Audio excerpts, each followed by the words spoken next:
Hey guys, it's KJ from the Scariest Movie Ever channel on YouTube, and I have a video here for you I put together because I actually discussed some of this subject on a recent podcast, and right after that I had many people asking me more questions. And ultimately what I'm going to show you here today is an example of a public Illuminati ritual, if you will, okay?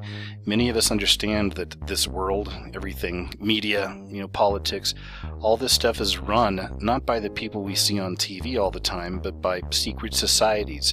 There are people behind the curtain, right? In every element of everything in our world. We've all been bathed in lies. We've been bathed in deception since we were born into this. Now, at the same time, we're living in a moment of our history where all these things are being revealed. This has been happening for the last few years, and it's intensifying. You literally have light forces and dark forces working against each other and working alongside each other, trying to reveal all these things that need to be revealed, all these secrets, all this occult knowledge. I've covered this subject in the past in other videos, and the subject is the public rituals, public Illuminati or Freemason rituals. These things that are hidden right before our very eyes. Now, I haven't covered one of these in a while because I hadn't really seen one. And then we had the Paris attacks on Friday the 13th. So as I started kind of looking through that a little bit, I started finding some other connections. So this video is not so much about the Paris attacks themselves. It's about a lot of things that have happened around those attacks and on that same day, Friday the 13th. Because remember that what we're dealing with here is occult. It's hidden. This is hidden before our very eyes. And as I said, there is a mass awakening taking place right now. So there are good forces that are trying to reveal this information to give knowledge to others so others can see what's really going on, can really understand the wickedness that runs this world. And then there's darker forces that are putting forth the same information but with their spin on it. They're trying to promote this as, again, the New World Order will be a good thing. A one-world religion will be a good thing. This coming one-world leader, who many believe is the Antichrist, will be a good thing. So before I get into the video and show you these things that I found, I want to cover some of the basics just so you understand. You may be new to some of this kind of information, so it's very important for me to point out once again some of the basics with the things we're going to cover here. Freemasonry is one of the oldest organizations that's still in existence today. Papyrus scrolls that were found in 1888 in excavations in the Libyan desert describe secret meetings of similar groups from 2000 BC. So these brotherhoods had already been involved in the building of the Temple of Solomon and had fulfilled then their functions similar to today's unions. At the same time, they had these mystical traditions. So we're told that the objective of Masonry is given as this inner transformation through spiritual perfection in reverence to God, G-O-D. Now, since Freemasons belong to different religions, they call this God the Great Builder of all worlds, or the Great Architect. Further references are found in the Egyptian Book of the Dead, and this god, Thoth, who had been their Grand Master, is the usual title for the highest leaders. The spiritual knowledge of the Freemasons had been replaced by symbols, allegories, and rituals, which served as kind of a communication for them. So once again, this goes back to what I was telling you about the hidden symbols, the language of symbols, right? This is what they use and have been using for a very, very long time. But we're living at a time now, like I said, where all this stuff is being revealed for all to see. So their secret language was symbols. It's the Masonic ritual handshake even, the pyramid, the pentagram, the use of the numbers 3, 7, 13, and 33 in coats of arms. These are emblems that they use, and today in many company logos and names we see the same thing, right? And that's certainly not a coincidence. So it's very interesting that we find many of these common emblems or symbols with the Masons that again extend back, centuries. We find a lot of these things nowadays in corporate logos, right? Corporate names.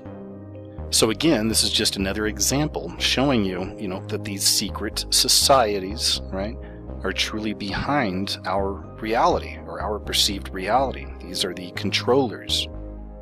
And speaking of Thoth and the Egyptian gods, once again, this is how they put it right out there, right before your very eyes. But there's a new movie coming out here real soon called The Gods of Egypt. And of course, it's going to have all the gods of Egypt. There's Horus right there, right? So this is the way that we, the public, the dumbed down in many ways or blind, spiritually blind public to this stuff, this is how we're indoctrinated to a lot of these ideas and a lot of these mystery religions. Now, right now, the whole world has their eyes on Paris, and they should. Paris just suffered a horrible, horrible attack last Friday. That's Friday the 13th. And like I said, this video is not even so much about the attacks themselves, because I haven't even fully looked into all of that yet. Typically, with any kind of an attack like this, that comes out, they're always very questionable to me. I don't know, how much of this stuff is real, how much was set up. What I've seen from the images, though, from Paris, it certainly looks like there's real devastation, and obviously people really died. But still, that's not to say that this wasn't arranged, or that it wasn't somehow coordinated to happen. And that's a hard pill to swallow. That's where we're talking about false flags, where we have government groups or these hidden societies, these secret societies, the secret government, right, that would actually let something like this happen or set it up for this to happen so that people would actually get hurt. But ultimately, what these occultists want is a one world order, a one world system, and they create order out of chaos. So this is why we see so much of this stuff happening, right? Seems like every other week or every week there's a new shooting somewhere in America, or stabbing in China, or terrorist plot over here, right? There's always something happening. So this beast system tries to keep us in a perpetual state of fear, right? Because it's easier to control people through fear.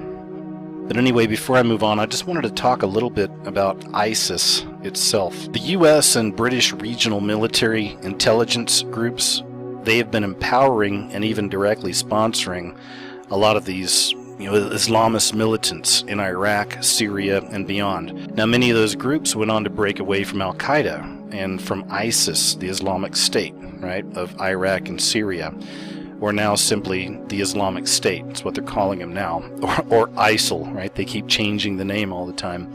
But since 2003, Anglo-American power has secretly and openly coordinated direct and indirect support for Islamist terrorist groups that were linked to Al-Qaeda across the Middle East and even in North Africa. So this ill-conceived patchwork geostrategy, as they call it, is a legacy of the persistent influence of neoconservative ideology. It's all motivated by long-standing but often contradictory ambitions to dominate regional oil resources. It always seems to go back to oil. So early during the 2003 invasion and occupation of Iraq, the U.S. was covertly supplying arms to Al-Qaeda. And that's come out, right? That's been out. Pakistani defense sources interviewed by Asia Times back in 2005 confirmed that insurgents described as former Ba'ath Party loyalists who were being recruited and trained by Al-Qaeda in Iraq under the leadership of the late Abu Musab Zarqawi were being supplied Pakistan-manufactured weapons by the U.S. So the arms shipments, including rifles, rocket-propelled grenade launchers, ammunition, rockets, and other light weaponry, all those arms, they could not be destined for the Iraqi security forces because U.S. arms would be given to them. There's a great quote by General Martin Dempsey. He's the chairman of the U.S. Joint Chiefs of Staff, and a few months ago he told the Pentagon that ISIS is an organization that has an apocalyptic, end-of-days strategic vision which will eventually have to be defeated. It's absolutely spot on. And once again, I don't know what level General Martin Dempsey is in on all this or not either. I mean, I really can't trust any official source out of the White House or anywhere else for that matter. It's just the way it is, right? And I wouldn't suggest you do it either. Everything they say, everything that comes out of their mouths in the mainstream, we have to scrutinize, right? But in many respects, that quote is spot on, because ISIS has been up to some really weird stuff. So have you ever heard of the short story by Stephen King called The Langoliers? They even made a movie out of it. It's about a bunch of people on a plane that go through some kind of a time warp, and it puts them behind time just a little bit. but it puts them back in time just enough to see what happens to old memories or old time as it moves on. And turns out, in the story of the Langoliers, everything is eaten away, everything is destroyed. So these Langoliers are like almost these evil Pac-Men. They're just basically huge mouths and teeth that sweep through and eat everything. They eat reality away, everything. And in a sense, ISIS seems to be doing the exact same thing with a lot of our archaeology, a lot of our hidden history even. So in a very real sense, ISIS itself is being used in a very similar way. It seems to be eating away a lot of our ancient history, a lot of our archaeology. It's very interesting, the sites that they're destroying. What you're looking at here is the Temple of Baal Shaman. And a while back, ISIS, allegedly, right, they released a video that shocked the world showing the fiery destruction of this temple. And it's one of the best preserved ruins at the Syrian site of Palmyra. Around the same time, there were explosions reported at yet another Palmyra temple. This one was very interesting because it turns out that ISIS had actually also destroyed a temple in Palmyra that was dedicated to the ancient god Baal. All this destruction is part of a propaganda campaign, it seems, that includes videos of militants rampaging through Iraq's Mosul Museum with pickaxes and sledgehammers and literally putting dynamite to centuries-old Christian and Muslim shrines. The group actually released some photos of the militants rigging the 1900-year-old Temple of Baal Shaman with explosives and actually blowing it up. And it was one of Palmyra's best preserved buildings, originally dedicated to a Phoenician storm god, right? And now it's nothing but rubble. ISIS also destroyed the Mar Elian monastery. It was the Christian monastery was captured a while back when ISIS militants captured the Syrian town of Al-Quratain near Palmyra. It was dedicated to a 4th century saint, and it was an important pilgrimage site and sheltered hundreds of Syrian Christians. But bulldozers from ISIS were reportedly used to topple its walls, and of course ISIS then posted pictures of the destruction all over Twitter. Apamea was a Roman-era trading city and had been badly looted since the beginning of Syria's civil war before ISIS even appeared. And previously unknown Roman mosaics had reportedly been excavated and removed for sale. So ISIS is said to take a cut from sales of these ancient artifacts, making tens of millions of dollars to continue funding their operations.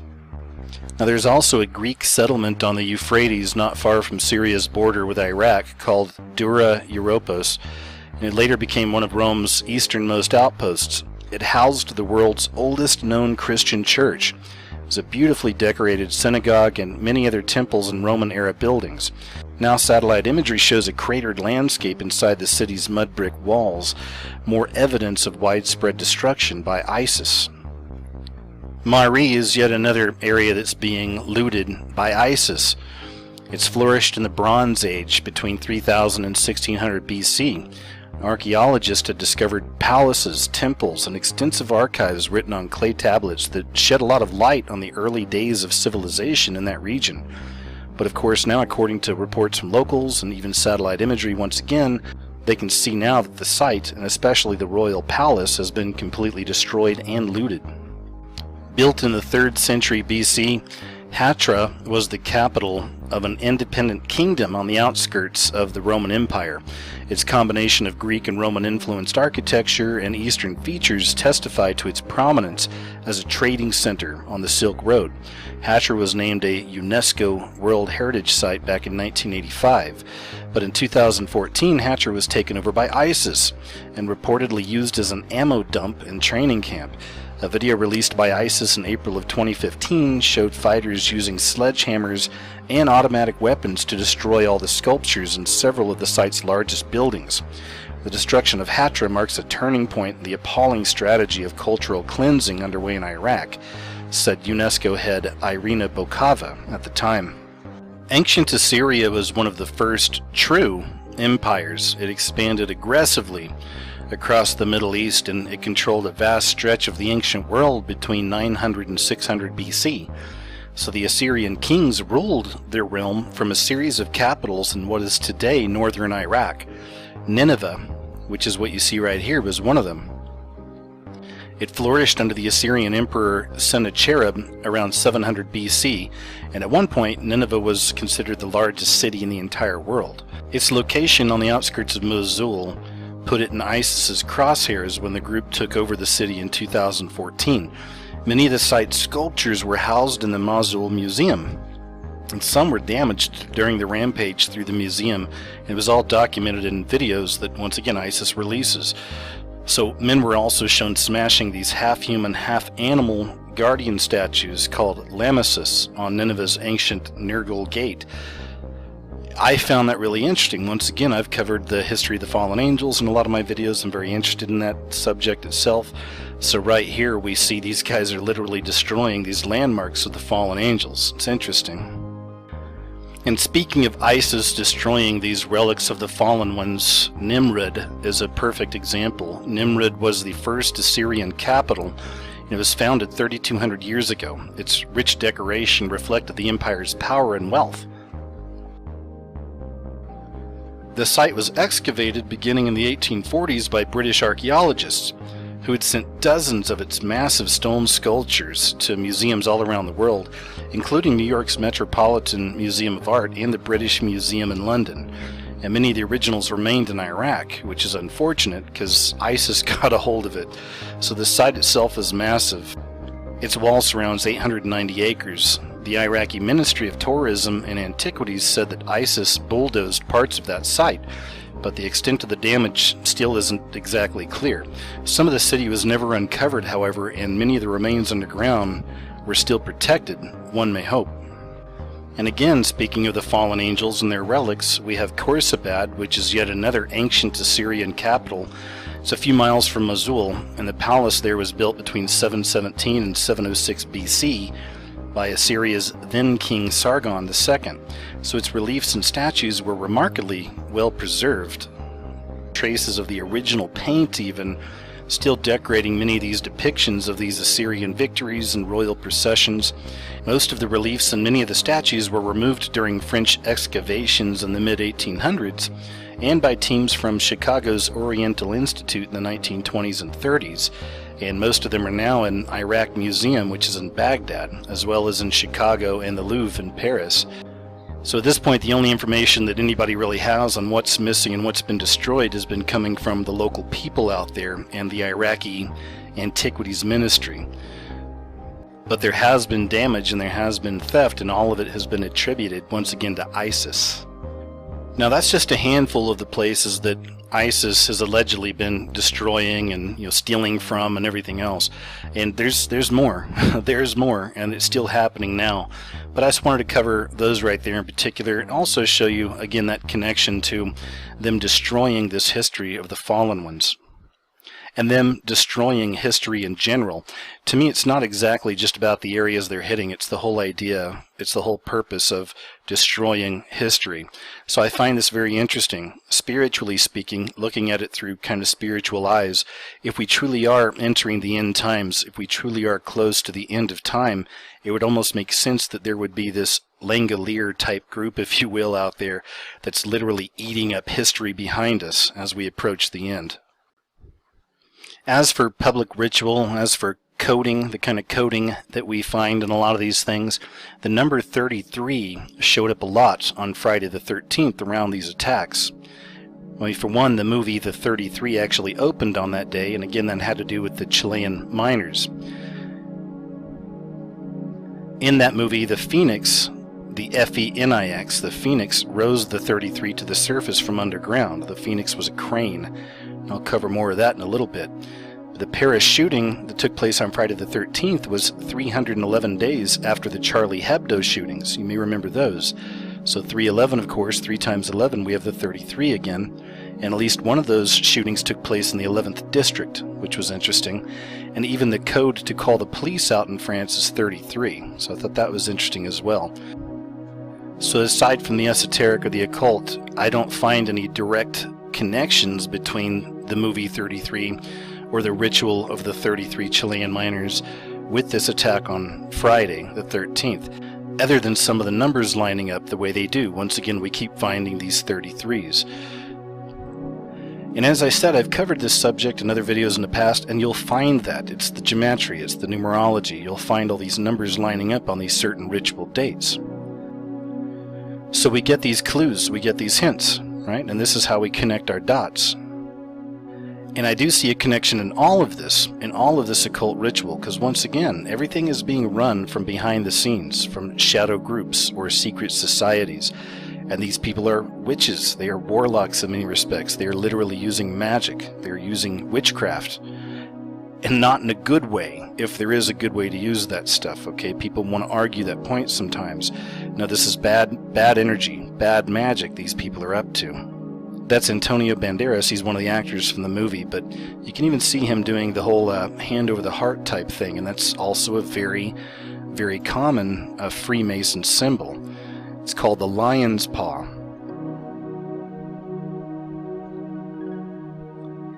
So again, it's the lion's paw. Other people have called it the devil's claw.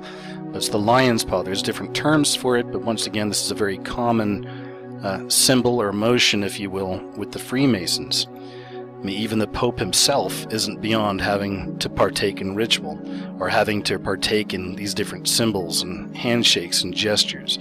All these people involved with this beast system, it's what they got to do.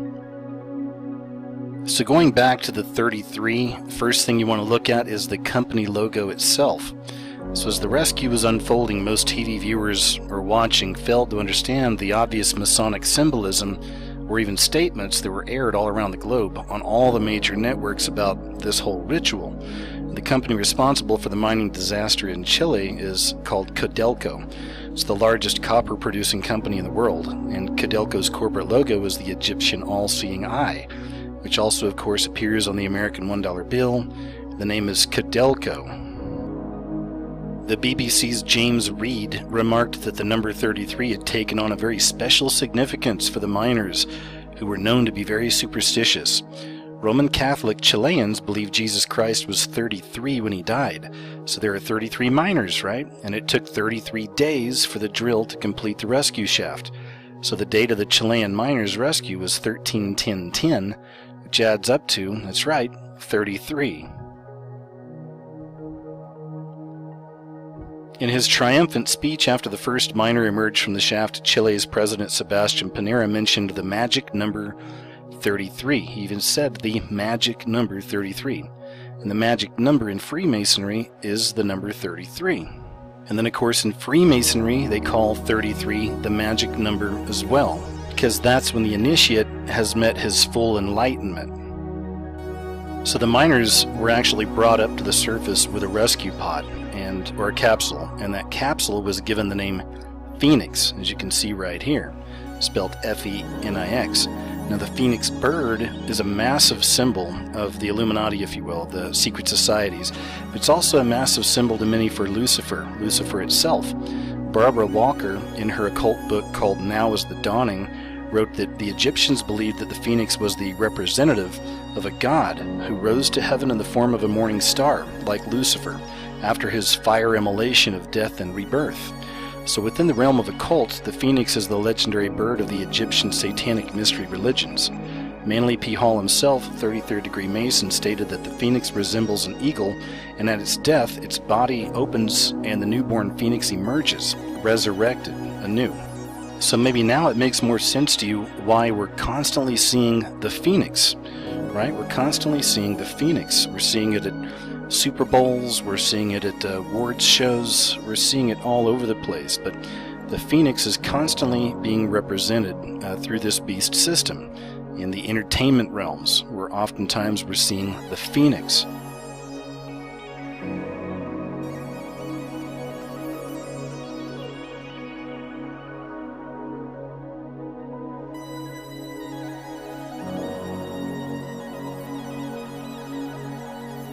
Connects back to some other videos I did in the past, and this is Conchita Wurst, the Eurovision winner, singer they had just a few years back. And of course her song was Rise of the Phoenix, the song that made her famous, well known, right, worldwide. It was Rise of the Phoenix. So again, when understanding this beast system, because this is what it is. This is a system that's sole purpose at this point is to lead us into a one world system, a one world religion, one world monetary system, and of course a leader. Many people believe the Antichrist. So we see this theme played out time and time again, right? Not just in this public ritual of the 33, but in all these other shows. And this is just one representation. It's just one symbol that I'm covering. Many of you know from my channel there's a lot of other symbols out there that cover a lot of the same topics, a lot of the same subject matter.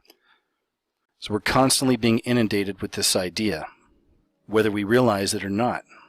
I believe that's one of the meanings as well, is that this coming Antichrist figure, whoever this leader is going to be, he's going to have to go through the rebirthing first. There's going to have to be fire first, right? There's going to be some kind of massive destruction first, and then this leader, this Antichrist, he will arise. This phoenix will arise from the ashes, and then that will be our new world order in the world. That will be the fifth age, the end of time.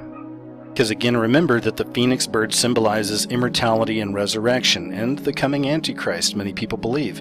The Chile mining disaster and the phoenix rescue of the 33 was all orchestrated. It was a cult ritual, and it was a scheduled event to celebrate and announce to the International Masonic Brotherhood the rise of Lucifer, or the rise of these Luciferian ideals. There was even more obvious symbolism. The Chilean flag, of course, displays a single five-pointed star. Some people may say a pentagram, right, if that's upside down.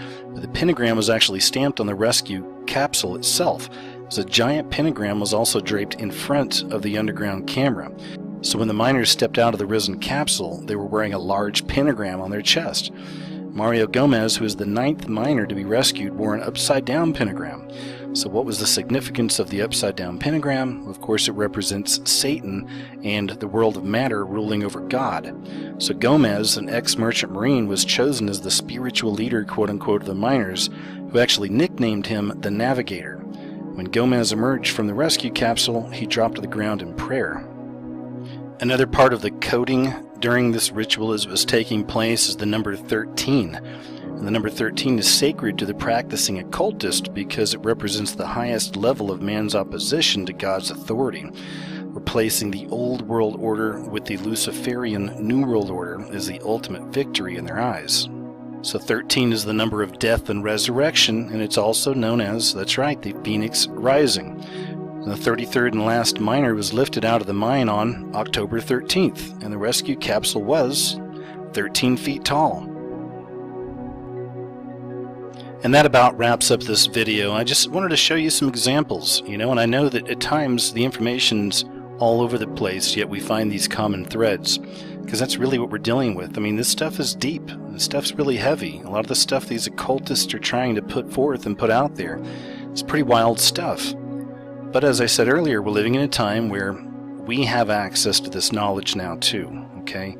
Everybody's got access to it. It's all coming out, and it's a good thing, because knowledge is power, and we're beginning more and more to realize just who and what it is that we're dealing with.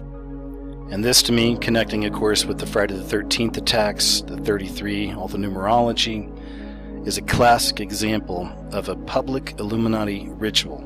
Something played out before our very eyes, yet so few people are going to see. So thanks for checking out the video. Stay aware out there, take care, and I'll talk to you real soon.